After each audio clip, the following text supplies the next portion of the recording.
আজ চলে এলাম 38 এলগিন রোডে অবস্থিত নেতাজি ভবনে, যেখানে উনি জীবনের বেশিরভাগ সময় নিজের পরিবারের সঙ্গে কাটিয়েছিলেন।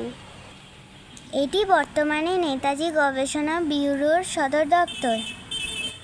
1909 সালে নেতাজি সুভাষচন্দ্র বোসের বাবা এই বাড়িটি বানিয়েছিলেন।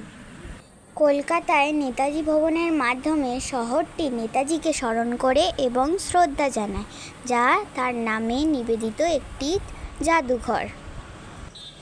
এই জাদুঘরের সম্মুখ ভাগ দেখতে ঐতিহ্যবাহী বাঙালি পরিবারের মতো, যেখানে স্তম্ভ, বারান্দা এবং উঠোন রয়েছে, কিন্তু ভবনে প্রবেশ করার সাথে সাথেই আপনাকে ভারতীয় স্বাধীনতা আন্দোলনের দিনগুলিতে ফিরিয়ে নিয়ে যাওয়া হবে।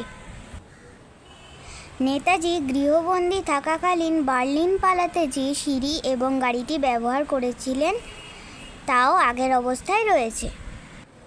নেতাজির জীবনের প্রতিটি গুরুত্বপূর্ণ পর্যায়ে এখানে ছবি এবং আলোকচিত্রের আকারে নথিভুক্ত করা হয়েছে।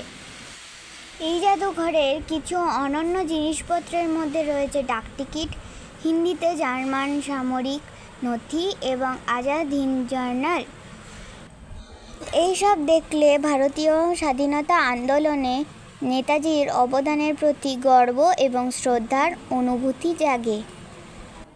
নেতাজির শোবার ঘরটি প্রথম তলায় অবস্থিত, যেখানে তার সমস্ত জিনিসপত্র সুসংগঠিতভাবে প্রদর্শিত হয়। বাড়ির উপরের তলায় নেতাজির জীবন ও কর্মের সাথে সম্পর্কিত বেশ কয়েকটি নথি, ছবি এবং নিবন্ধ কালানুক্রমে এবং নিয়মানুগভাবে সাজানো হয়েছে।